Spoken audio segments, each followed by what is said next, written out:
Hello, everybody. It's time for whatever this thing is called. Broadside number 12. Broadside, is that the new name? Or was that always the name? It's been the name. I don't know what to call it. I thought it could be called Here and There or Broadside. As soon as I think of one, the Cure for Boredom, Curious Minds, I mean, I have a lot of titles. Infinite Distractions. Infinite Distractions, yes. That's nice, isn't it? Yes. I thought of a lot of titles, but you can only choose one. The name of where I post this on Substack is The Cure for Boredom. And what is the cure for boredom? This. Any idea? Huh? Curiosity. Doing something. Curiosity. Yeah, doing something. Curiosity.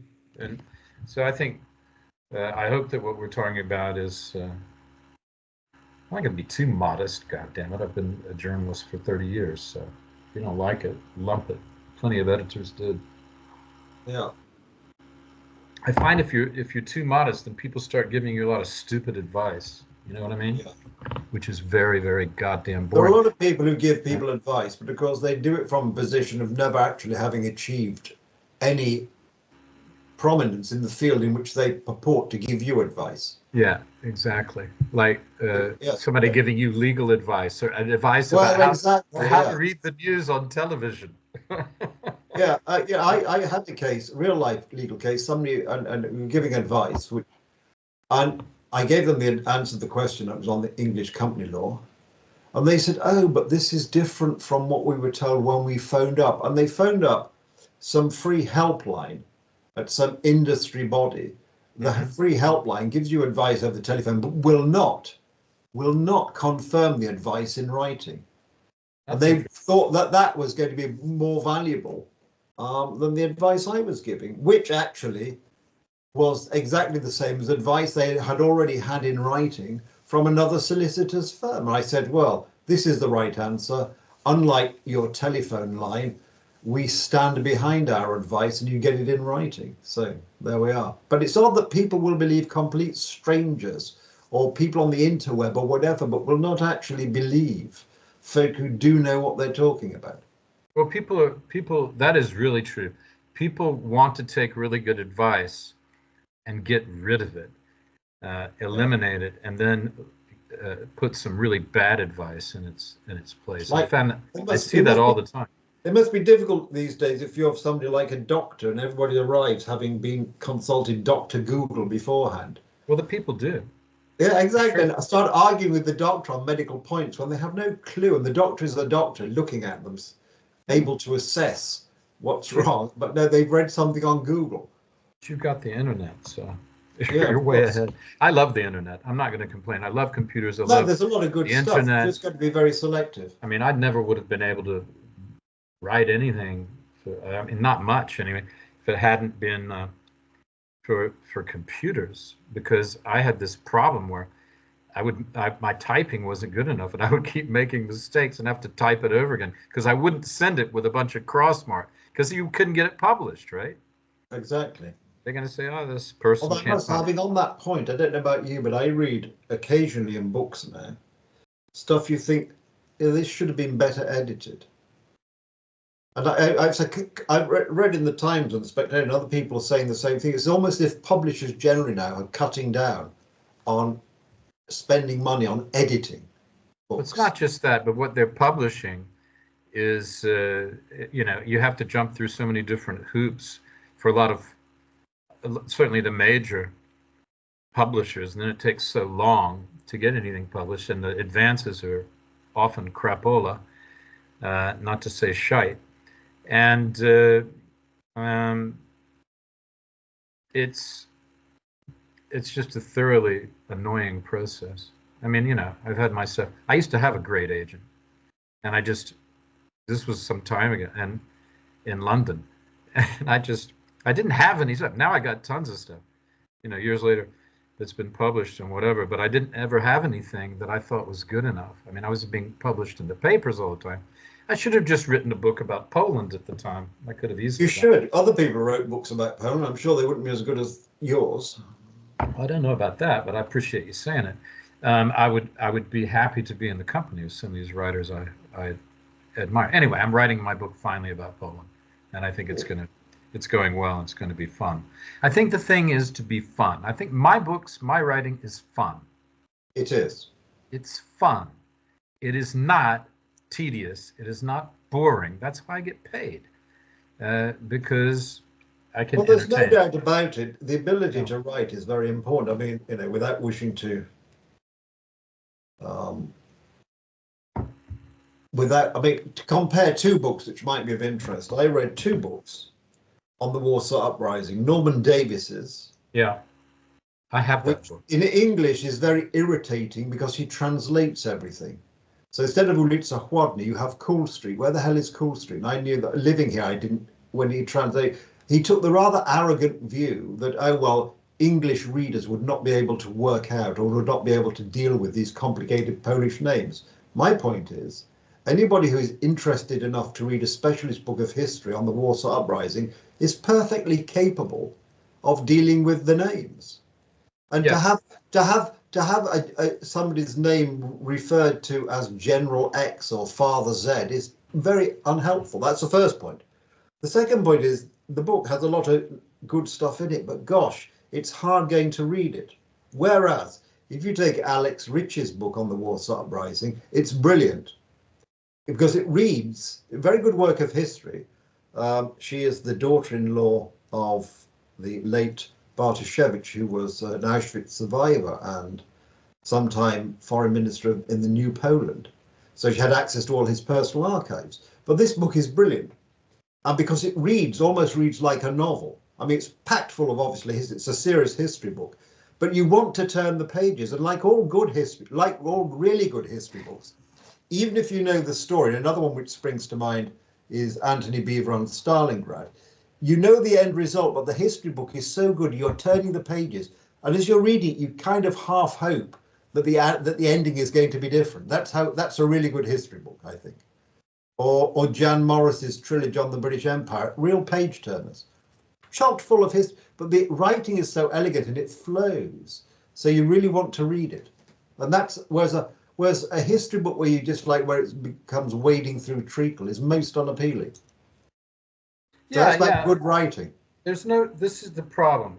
If Let's take a really famous book, T.E. Lawrence's Seven Pillars of Wisdom. It's a great, fun read, but it's also a very serious book.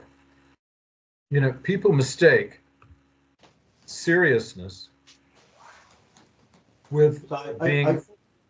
I even have it on the shelf behind me. It's behind you. I have my If copy back in another room. eagle-eyed viewers may be able to even see it. I don't know, where is it? Point it out. Take it out.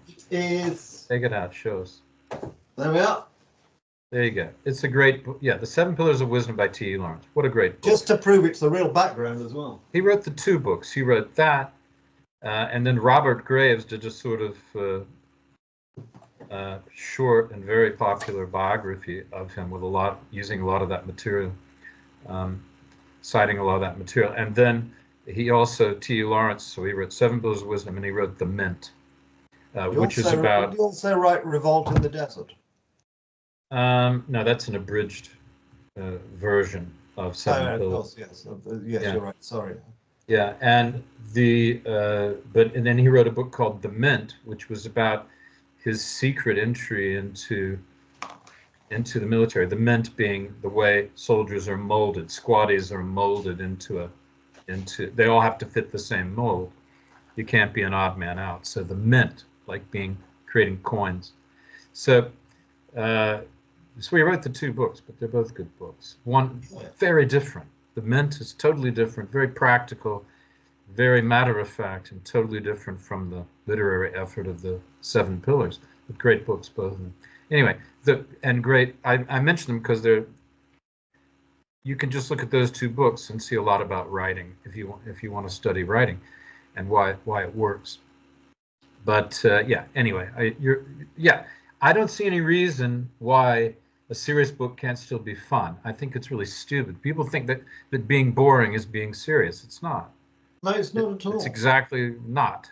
I mean, you're missing the whole point. Being pompous is ridiculous. Yeah, being serious is being engaging. If you're boring, you're not engaging. Correct. And you're not thinking about the reader. And plus, you more caught up with your own imminence, for example, than you are about getting people to turn the page and get the message, not the message, but get the gist of your story and the emotion of it and the, you know, etc.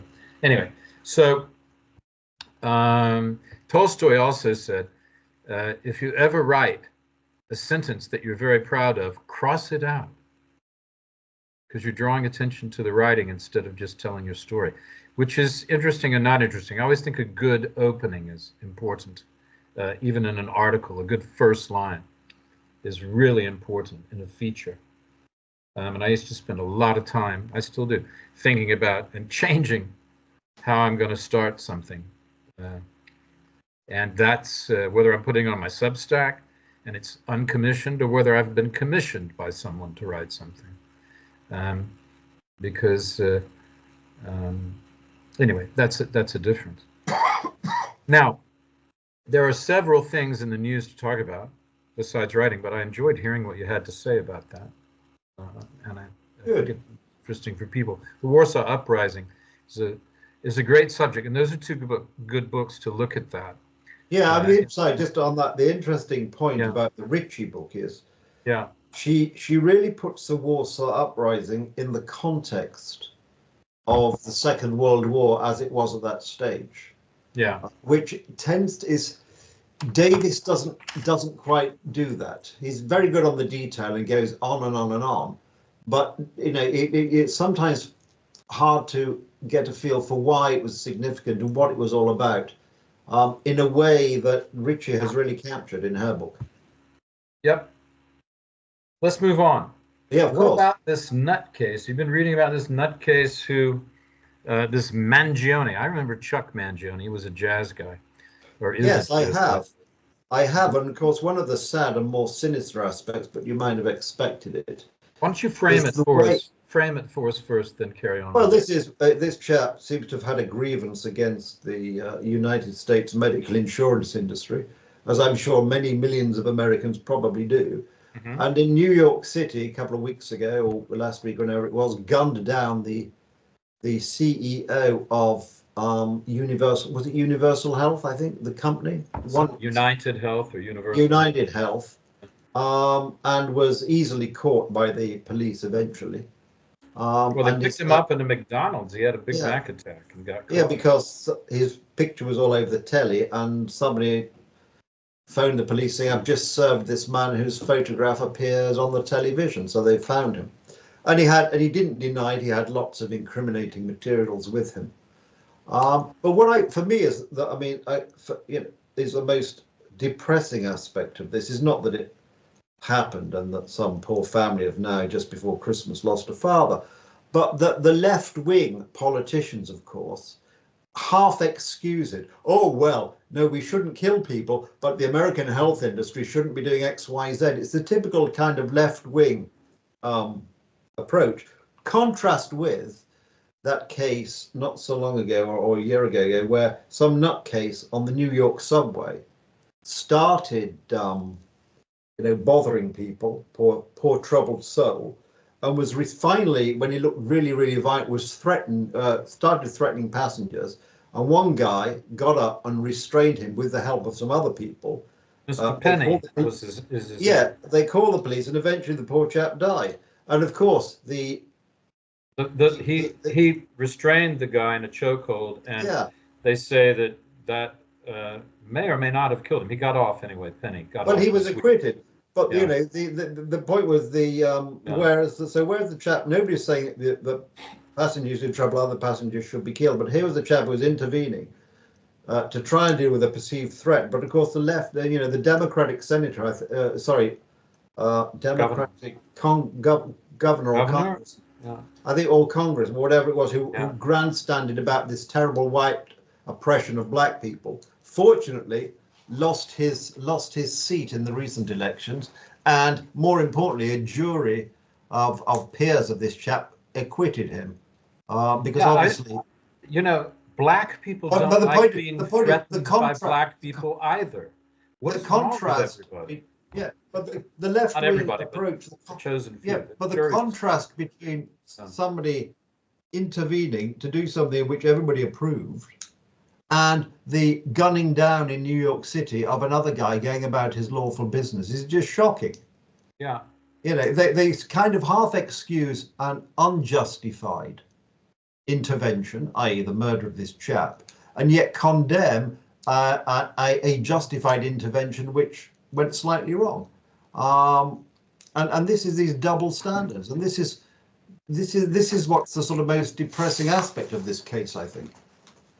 Yeah. Sorry to jump around. I'm just trying to No, adjust no, no, that's fine. Yeah, I am listening to you. Of course. I first of all, here is a person going on to another crazy. I don't know if they're homeless or not, but crazy is enough. It doesn't matter where they live; they're still Well, crazy. that particular chap on the metro had a very difficult life, all his life, poor soul.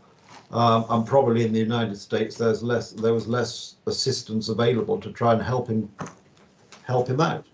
Yeah, well, at any rate, he was threatening people on the subway, and either you've got to put these people where they can get care, or they've got to be taken care of in some way earlier. I'm not saying throw them in jail unless that makes sense, but certainly in some kind of restrictive place where they can't hurt themselves or other people. Because this guy had done a lot of things. He had a long record of offenses. Exactly. He'd been punching people in the face and all kinds of things, unknown people, just walking up and punching them, and older people, you see, of course.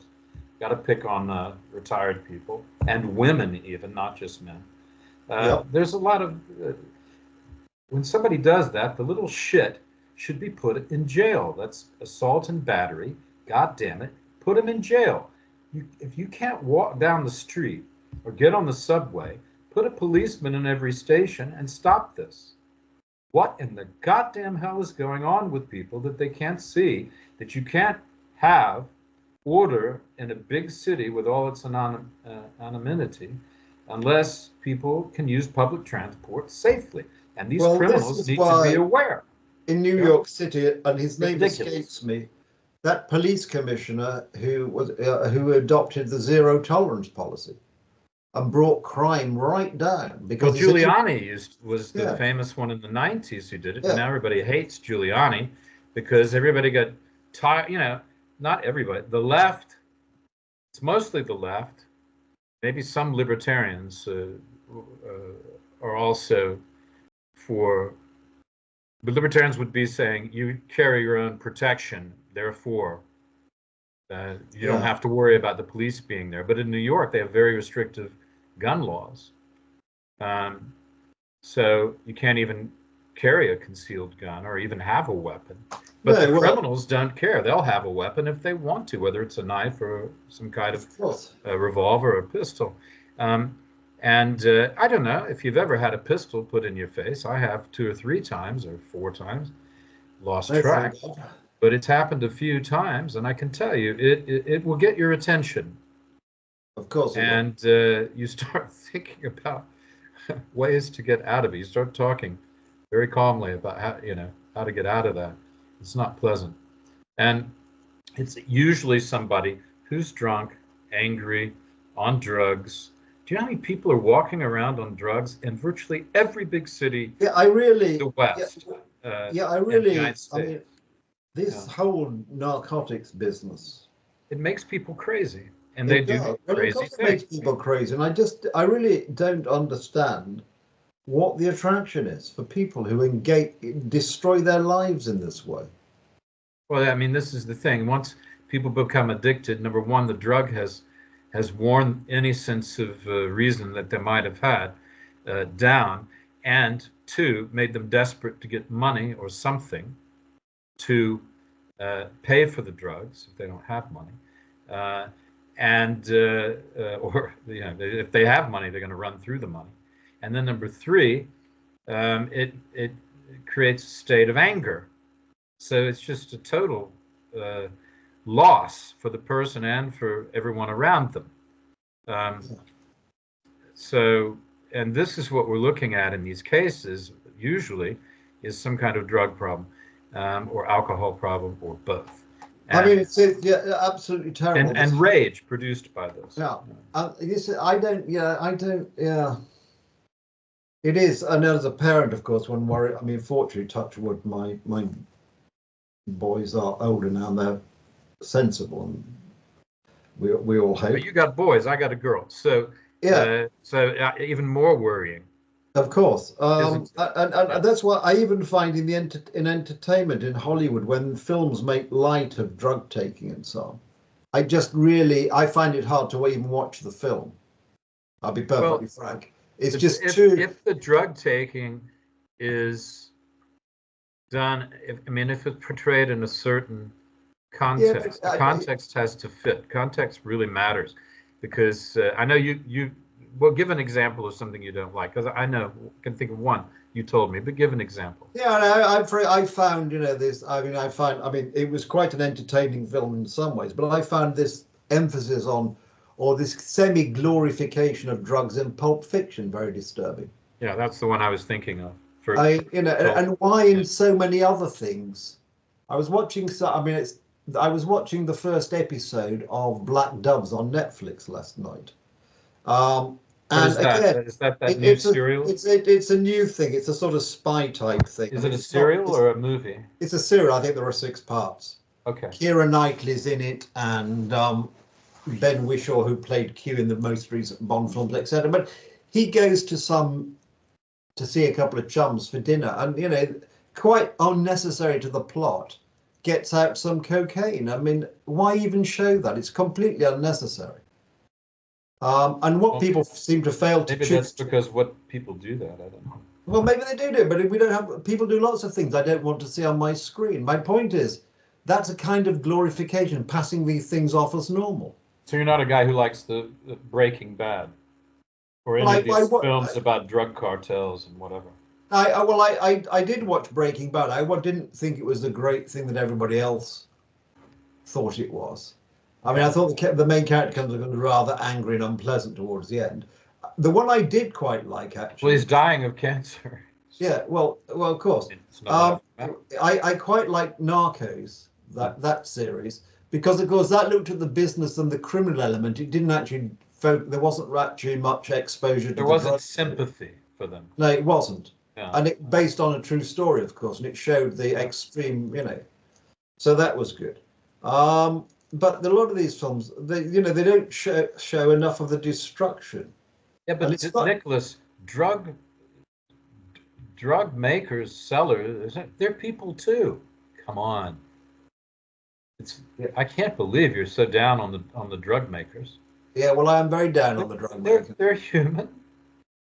What the heck? Yeah, well, maybe they're human, but the damage they do to so many people.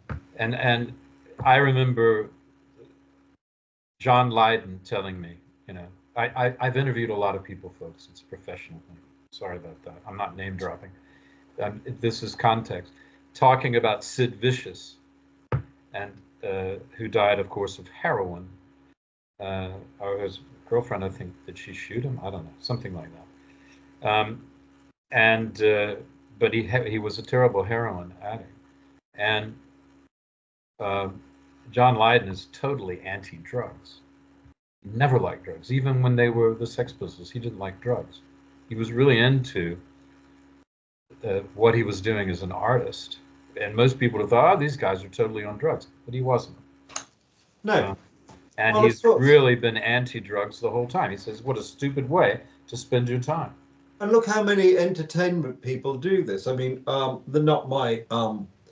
I'm not a great expert on contemporary or near contemporary music, but look at Whitney Houston. Look at destroyed her. The other one. What's her name? Dark hair. Amy Winehouse. Amy Winehouse, exactly. That was alcohol, but still, it's the same thing. Yeah, but she had she was going on that chap who was, her name escapes with these trash. Yeah, we've escaped into the area of drug taking. Don't interest me, but again, it's not a 3-hour podcast. It's always husbands or boyfriends or people who sort of prey on these rather weak individuals, presumably with a view to getting their paws on their money first and foremost.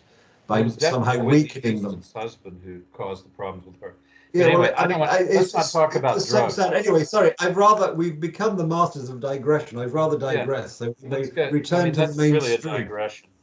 But the drugs are a huge problem. Everybody knows it, and we don't have 3 hours like some No. podcasts.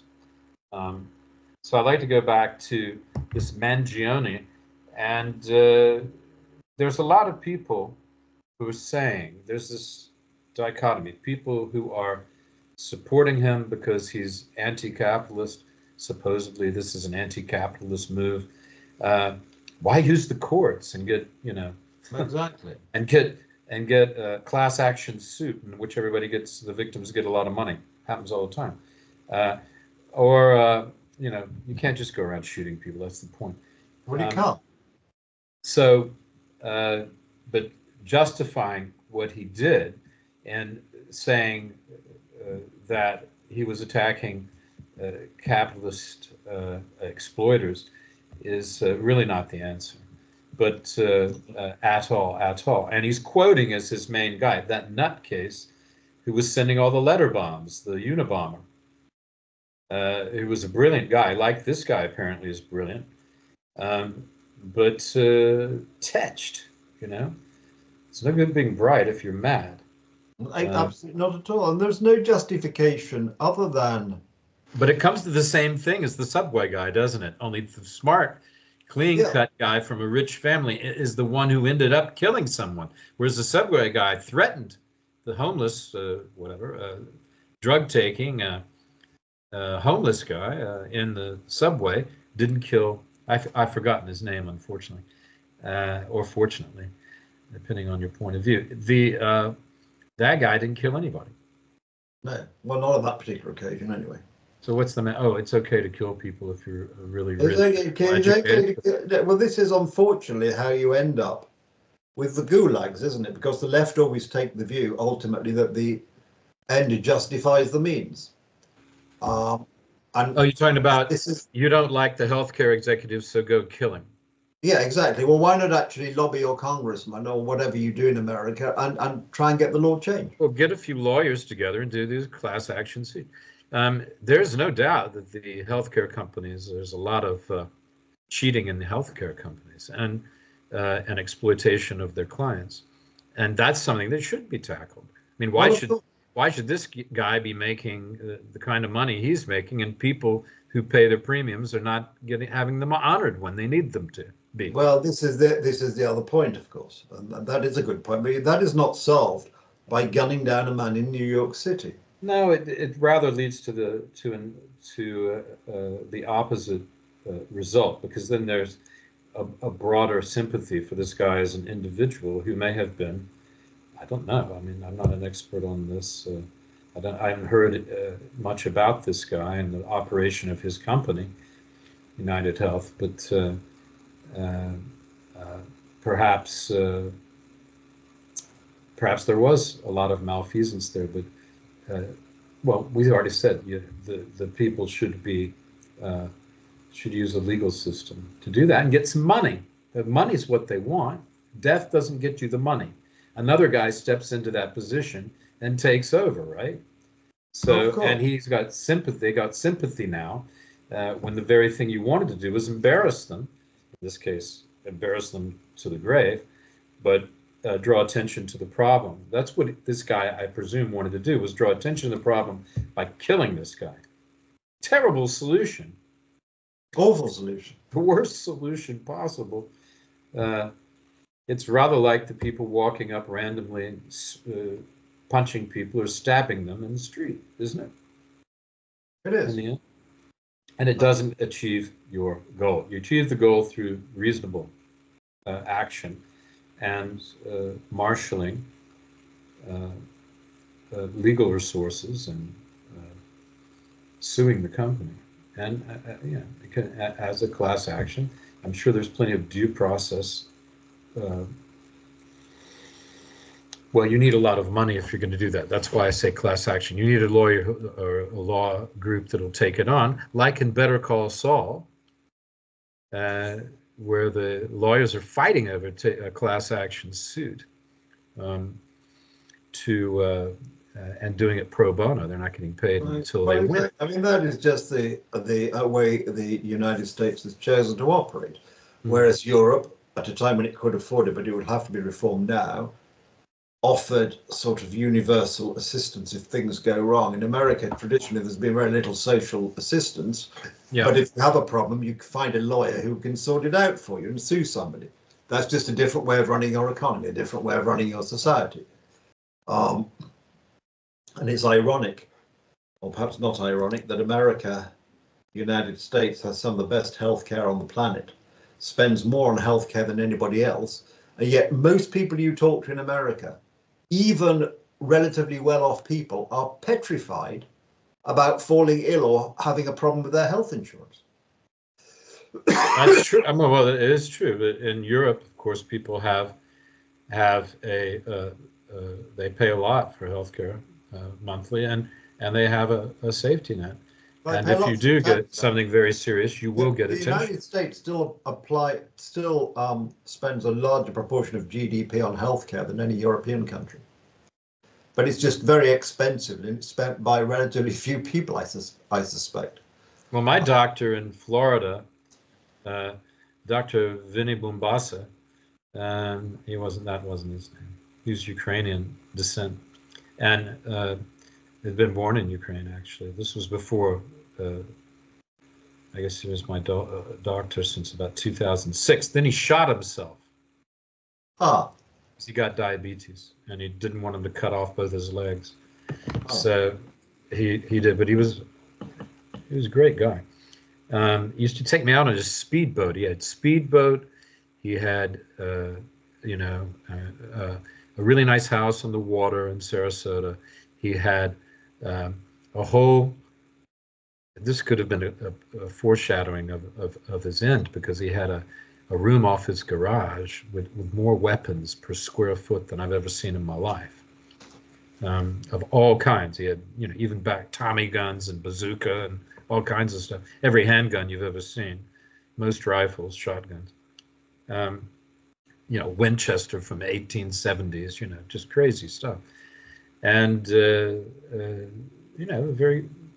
but a good guy. He had all the toys. It still didn't make him. No, well, life is... When you face the ultimate, right? Well, as I've often said, and I think increasingly people agree with me, God has a very English sense of humor with a highly developed sense of irony. That's why we're all... and once you understand that, a lot of other stuff, I think, falls into place.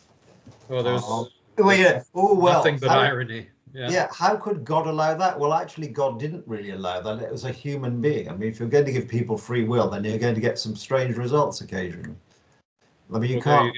I mean, and this is the point. I'm sure the church would say, well, you're given free will to be able to escape the snares of Satan. And if you choose not to exercise your free will and you choose not to escape those snares, then we're going to have a lot of trouble in the world, which is what we probably have. Well, you're a man who goes to Mass in Latin every Sunday morning. Yes, early. It's a real blessing. Early. It's a real blessing to have it. So I listened to. I'll take your theological. Someone said to me, "You'd make a very good Jesuit," which I don't think they were being complimentary, mind you. But anyway. Well, usually Jesuits are known for being casuistic, which is arguing, splitting the hairs as finely and as many times as possible. Yeah. Exactly, yes. Okay, there's another problem. And this is a problem that's in the United States, but it's a problem that one sees in Europe as well, and particularly with the war, is the preeminence of drones. But I don't know, have you heard about these drones in New Jersey? No. There are drones over New Jersey, and if the government knows where they're coming from, they aren't saying where. Well, surely, I mean, drones only have a finite range. Nobody's got a drone which can come across the Atlantic, presumably. I don't know. Well, I've been trying to find out, but or they could be released from some sort of plane over the Atlantic or something. I would think, or a helicopter from. I don't know how you would do it, because I'm not a drone usage expert, but somehow they think they're drones, and wherever they're coming from, the government isn't saying, but they're just the federal government is saying they are not a threat. But the residents of New Jersey are getting ready to start shooting them out of the sky with their own firearms because they keep appearing. The police have seen them. The mayor of one town, presumably, if somebody were talking about it. If somebody were to shoot a couple out of the sky, when you looked at the wreckage, you might be able to form a fairly clear view as to where it had come from. Well, some of these they think are people are in them. One story I heard is that they say they're just small planes. But then people are looking at you saying, it's not a plane. I can see it. It's something, but it's not a plane. And it's moving, not like a plane. It's certainly drone technology is advancing rapidly, particularly as wartime always does bring advances in technology as a result of the war in Ukraine. Because that's what I was saying. So that we're all the affected Ukrainians, by of course, not having the amount of weapons they'd hoped for, have had to develop their own weapons industry. And of course, they've found that you can achieve a hell of a lot with drones. And that's quite interesting. Yeah, at any rate, what are these damn drones? You know, I remember this when the Chinese balloon was going. I was about to say the Chinese balloon was going over America, and the government said, "Oh, don't worry, nothing to see. Don't worry about that. It's just a Chinese balloon. I'm sure there's nothing. There's no evil intent there. The Chinese are our best friends, right? Well, you know, it's incredible. What happened under Biden is incredible.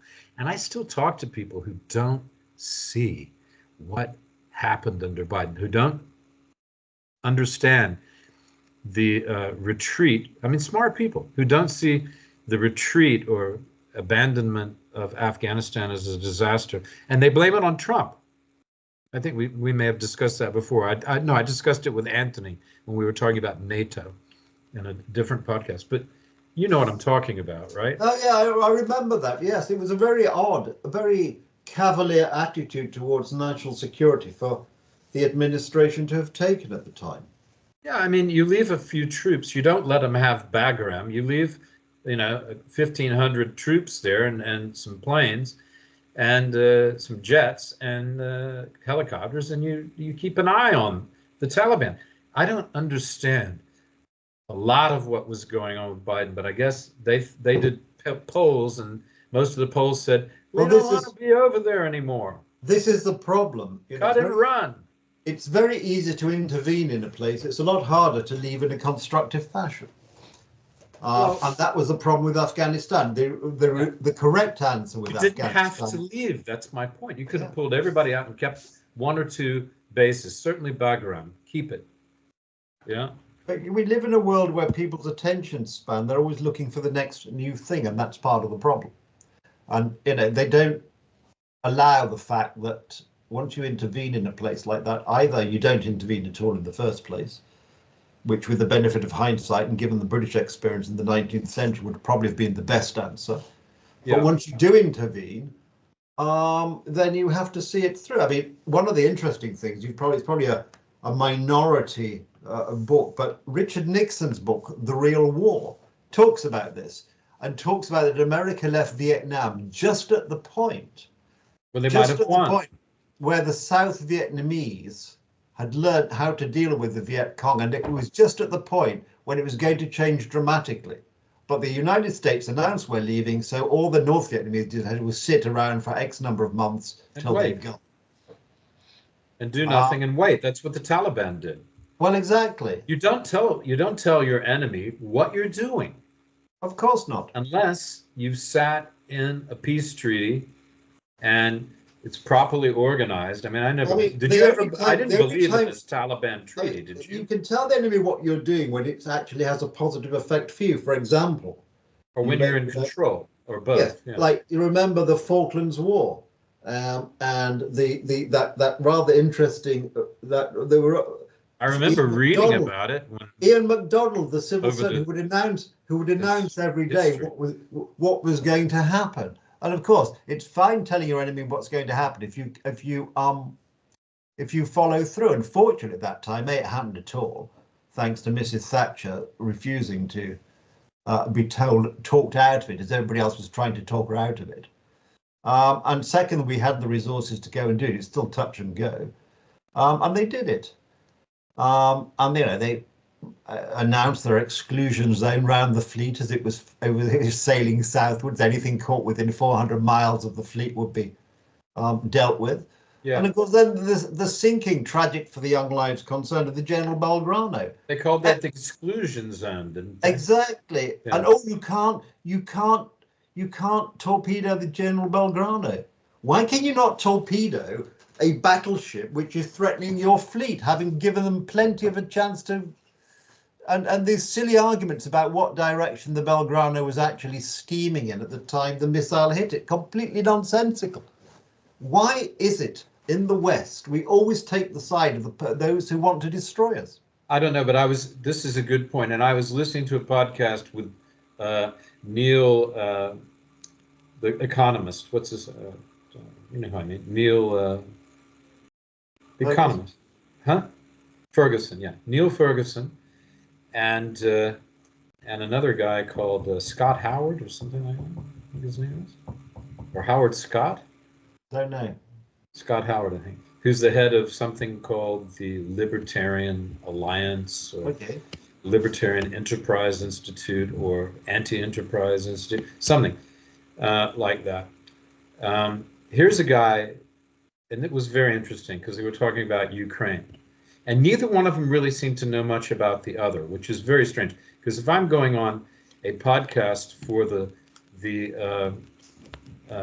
Hoover Institution, I'm going to know who the other person is that I'm talking to. I'm going to know their history as much as I can find.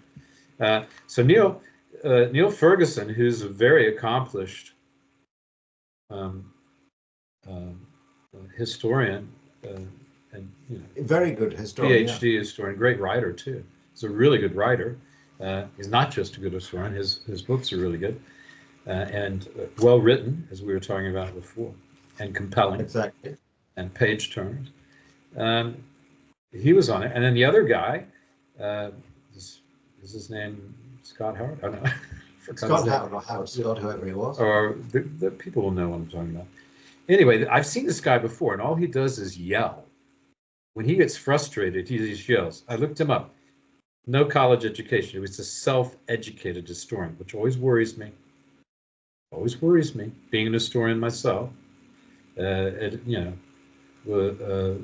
the master's level at least. I didn't do the PhD because it was starting to bore me. And I became a journalist. But the fellow was talking, really putting forward the Russian arguments, and then attacking not Neil Atchison's Ferguson, Professor Ferguson, for being weak, being a warmonger and being a Zelenskyite and all the rest of it, and I'm just listening to this, and then this other guy starts attacking Miss Ferguson, or Professor Ferguson, for being a European, a Brit, who doesn't know why is he talking in America and talking about American policy when he's a Brit, but he's not. He's an American citizen. He's an American citizen now, yeah. Yeah, and what's more, he's a conservative with a black African wife. Yeah. and mulatto kids, which he. Well, she's not really black. You see, obviously she's a coconut or whatever they. I mean, you can't win with the left. It doesn't. But the other guy is not. I mean, there's no educational qualifications. He's a radio guy from Austin, Texas, and he argues like a radio guy. He argues like a disc jockey instead of someone who's more measured and listening to arguments and marshaling his points, and so he can go in for the kill. And he wrote some book about. He's written a few books, but also his wife is Ukrainian, and Ferguson's saying to him, "But you've never been to Ukraine, have you?" And the other guy is going, he's going, no, I never have. He says, well, I've been many times, and I've spoken to many of these people that in the government and opposite who are there live, and et cetera, et cetera, et cetera. And the guy goes, well, I don't have to go to Ukraine. I mean, to write about Ukraine. But it's like his wife is Ukrainian, and he's never been to Ukraine. This other guy, this Scott Howard or Howard Scott. Extraordinary. I saw him on the Piers, what's his name? Morgan. Yeah, that guy. I was thinking of Peer Gynt. Peer Gynt. No, that's something completely different. That's more down your line, your sort of thing. Exactly. Anyway, no, I like his symphony too. Anyway, so they both arguing at cross purposes and don't really know who each of them is, because I would have said, if your wife is Ukrainian, why haven't you been to Ukraine? Well, exactly. During this war, and you're writing about it. What are you, nuts? Well, quite. Yeah, and I don't understand. Anyway, I don't know about you, but I've been to Ukraine 36 times. I've never actually been to Ukraine. Since 2005, actually. And I'd still say I don't know it that well, but I know Kiev and Lvov a bit. As well as trips and Rivne and a few other places. Anyway, so I'm watching this debate, which is really uneven. And really, they're missing each other's arguments, because one guy should be listening. They should both be listening more to each other, but the one guy is really suitable to be a student of the professor. He's like arguing like some undergraduate in a class. He's not making any sense. And at any rate, I don't know why I'm bringing this up, except to say that a lot of these conversations that happen on YouTube are between people who really don't understand each other, who are not listening to each other, and the moderator doesn't intervene and explain who they are to each other. No. Which was very odd to me. She said, yes, but his wife is Ukrainian. So it's an interesting point. When you live with a Ukrainian, you don't, Professor. He does. So he's getting different information. But nobody makes that point. It's so weird. And when you look up both of their biographies while this is going on, you go, a little more information about each of you would have helped in this, right? Exactly. But anyway, this Howard Scott Howard, libertarian fellow, wants, from Austin originally, I think, Texas, wants to stop the war immediately. He had some website on his Wikipedia page that says anti-war, dot something, and it's like, isn't everybody anti-war? I don't know anyone who's pro-war, even generals. Special forces people are not pro-war. To say you're anti-war is really adolescent. Everyone's anti-war. Well, of course, everyone's anti-war. What you want to do, of course, is to try and have a policy which A, keeps your nation safe, and B, reduces the likelihood of any war. Being prepared. If you want peace, prepare for war. And that's why deterrence worked so well during the Cold War. Yeah. You've forgotten that. People like Putin, people like Xi, they see the West, despite the talk, incapable of actually maintaining its own armed forces, its own armaments production facilities and capability intact, and they are rubbing their hands with glee. And until we actually show some backbone, people like Putin are going to continue doing what they do. Yeah, my point, I wrote in the space under this conversation between these two fellows. I wrote under there, I put my 2 cents in, nobody will ever see it. Maybe some of the Russian bots will see it, because there were plenty of those. You could tell from the comments. Finally, this Scott Howard Scott, finally someone is, and I apologize not knowing his name properly, if that's not it, is finally getting it right. But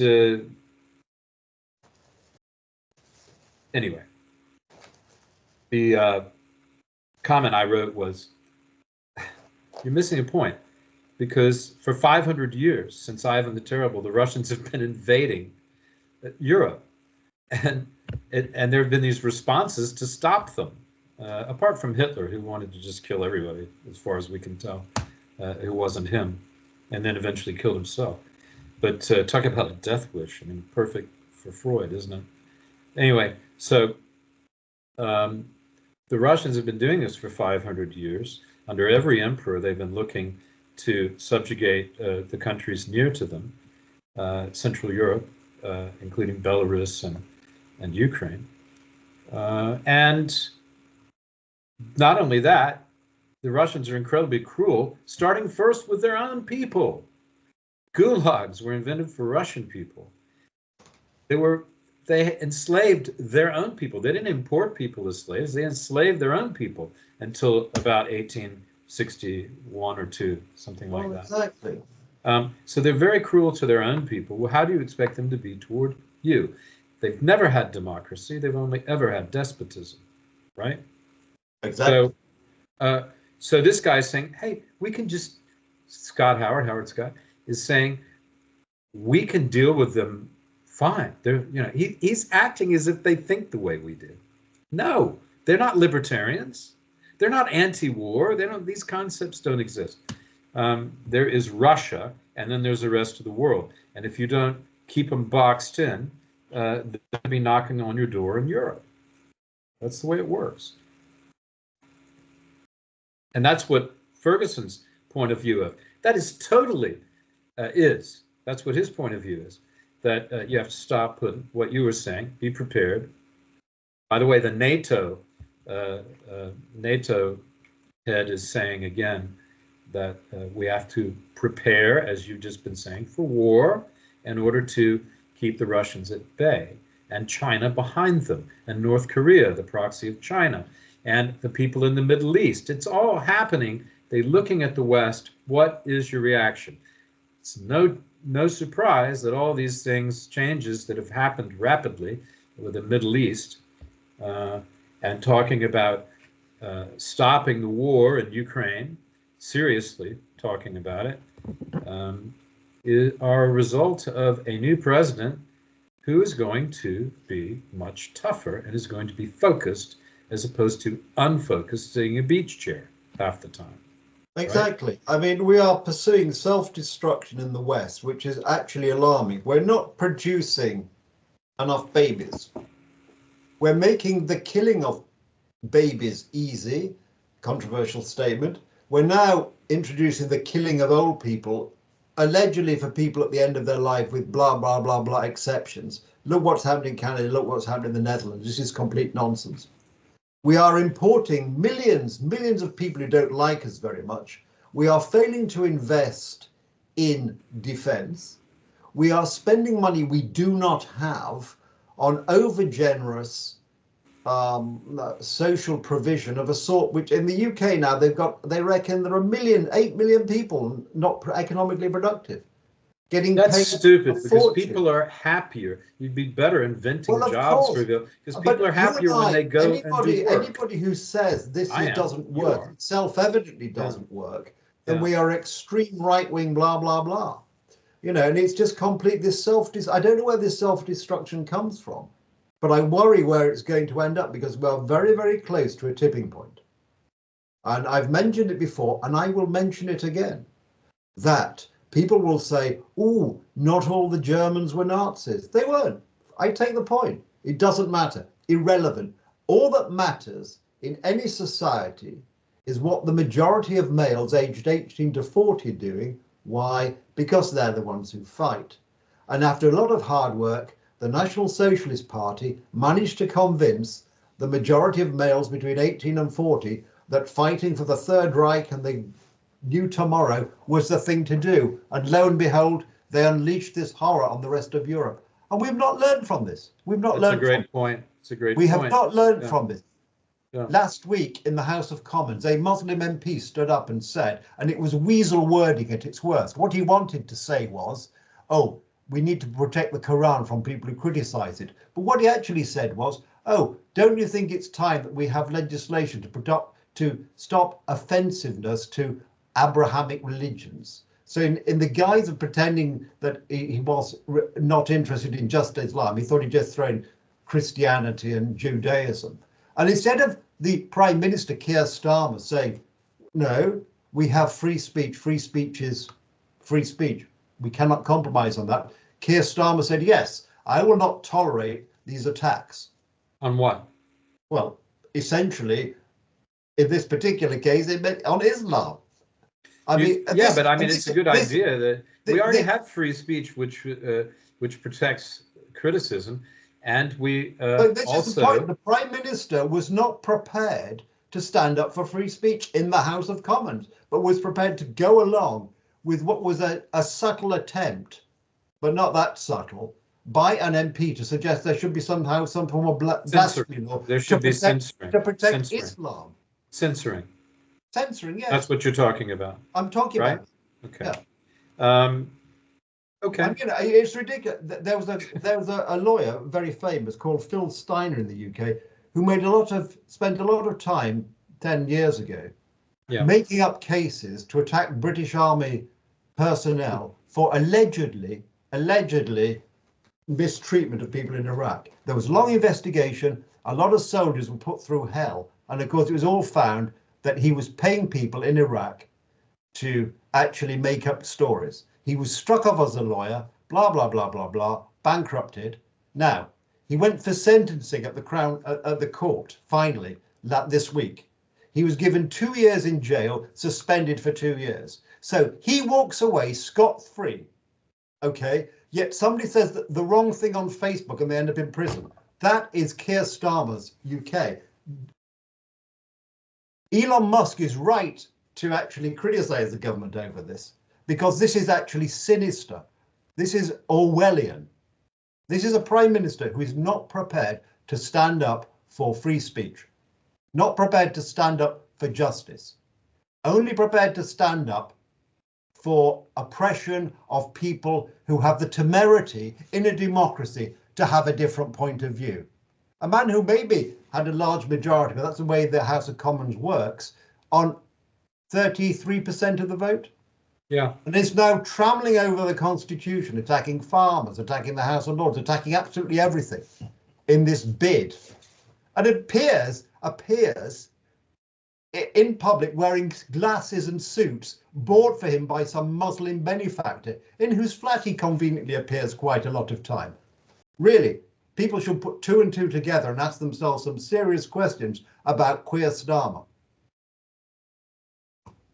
Keir Starmer, the economy harmer. I mean, his name is fantastic. He can rhyme with anything. Keir Starmer, farmer harmer. But really, this is sinister. Whereas I would not necessarily expect friend of Obama. Yeah, Elon Musk to be the man who, is our salvation. On this particular issue, he is right to ask these difficult questions. I mean, this is just shocking stuff for the Prime Minister in the House of Commons not to defend unequivocally free speech. Well, I'm sorry, it's just unbelievable and sinister. If your house is burgled, the police haven't time. XYZ, the police haven't time. But say the wrong tweet, oh well, end up in prison. You're a Jewish person. People can walk the streets of London where they're waving their Palestinian flags and saying death to Jews, and nothing happens to them. No, well, I'm very pro-Israel, aren't you? Aren't you pro-Israel? Sorry? Aren't you pro? I'm sorry to interrupt your rant. Can I interrupt? It's not a rant. I'm just, Aren't you pro? No, it's good. It's good. You're making good points. You're making points forcefully, but and clearly. But aren't you pro-Israel? And well, of course I am. That's my point. Aren't you pro-Kurdistan? I'm pro all these people. Yeah. Without these 2 points in the Middle East, we don't have a linchpin to keep the Turks in line, because they're becoming a problem, and because they'd like to have Syria back like they used to, and other points, some of Iraq, and the Iranians, right? The Iranians are under control now. Hezbollah, no. Hamas, no. Leader's gone. Next thing, you can get rid of the Houthis? The Houthis in Yemen, yeah. The Houthis, yeah, they need to be, well, I think they've sort of curtailed this pirating, but it's ridiculous. They're doing the Somali thing. Because we're not actually... They do it because we allow them to do it. We allow them to. In the Victorian era, they tried that. The Royal Navy would have set them offshore, and they'd have started firing cannons in until people stopped. And in fact, the threat of the Royal Navy doing that would have been enough. In the modern era, we just appear too weak all the time. Well, the thing about is that those kind of shows of force, to a point, demonstrate to the populace that someone is there to restore peace, and it stops the murdering of the populace by their own people, by different factions going for each other. Exactly. Right? That's the point. It stops the factional. What is the phrase? Factional strife. Isn't Factional strife. Yes. Yeah, you like that phrase? That's the old phrase. Possibly a cliche. That happens. At any rate, when we're looking at the Middle East right now, it's an example of how a new president coming in, and well, we still don't know how it's going to be. Of course, we can't predict the future with the new administration, but at least there's some hope that things are going to be more under control than it was with a president who was out to lunch before he was even elected. So, by all demonstrable means, the guy was not in his right mind, probably even under the Obama administration, the end of the Trump administration, the first one. So, well, during Obama, I guess he was okay, but it's just the policies were odd. The foreign policies were odd.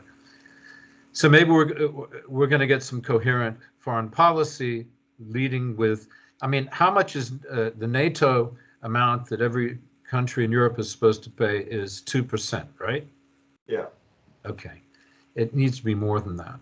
Well, what is Poland doing right now? Poland's doing 4%. 4%. What is the UK doing? Well, in theory, 2.3%, but I don't believe we can be so badly equipped with the amount of money we're spending. So something's gone seriously wrong. Well, invest more and then employ these young men who are sitting around doing nothing, put them in the army for a while. Well, exactly. Reinstate national service. Throughout Europe, it should happen. Yeah. But you know, always politicians can find vast amounts of money for some pet scheme. Yeah. But not, you know, during lockdown, the British government found £400 billion for furlough scheme, essentially to pay people to stay at home and not work. Yet it couldn't barely find a tenth of that to defend the nation. Unbelievable. And a fair proportion of that 400 million was fraudulent anyway. These were fraudulent claims, which they shrugged their shoulders and said, we're not going to get back. I mean, this is just poor quality administration all the time now. Well, let's move on. I mean, I think we could go into minutiae on these points. We could go on forever, yeah. Let's not do that. I have something very important to tell you. Being English, you're going to love this.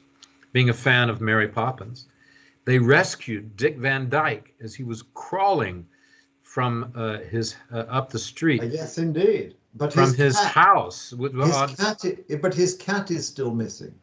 His cat is still missing, but he was rescued, so he can still do a little chim chim chiree. Chim chim chiree. Yeah. Chim chim chimney chim. I mean, the original Mary Poppins was a great film, actually. Well, it's great. Dick Van Dyke's a great man. He's 100. 99. He's 99. Okay, he's in his 100th year. Yeah, absolutely, fantastic. Isn't that amazing? Yeah. It's a great. He was in the second Mary Poppins film not so long ago, with Emily Blunt playing Mary Poppins. To come back to our different role, obviously, but he had a cameo, right? Yeah. Yeah. And this brings us back full circle, because to talking about drugs near the beginning and alcohol, because he was a terrible alcoholic during making all of those great 60s films, and his doctor told him, rather like, other guys like Peter O'Toole and Richard Harris, cut back on the booze or say goodbye. Kiss your behind goodbye. And he did. He hasn't had a drink apparently in No, half a century. it's just a question of willpower in many cases. You know, well, it worked in his because he's 99. So if people quit, It's still going strong. There you are. and he goes to the gym and all this sort of stuff. But remember, he was a great dancer. He was a good dancer, yeah. Yeah. He's like Jimmy Cagney. He could do the tap and all that stuff. I mean, those guys of that generation, they were really talented in all sorts of areas as entertainers. They were entertainers. That is not a word that's used so much now. They could do comedy, they could do drama, they could dance, they could sing. They could do a little bit of everything because you never knew what you'd have to do in order to get a job. Exactly. You know? And you weren't getting paid $1 zillion for not in those days, no. For being replaced by CGI. You know? Oh, well, it's just crazy the way things have gone.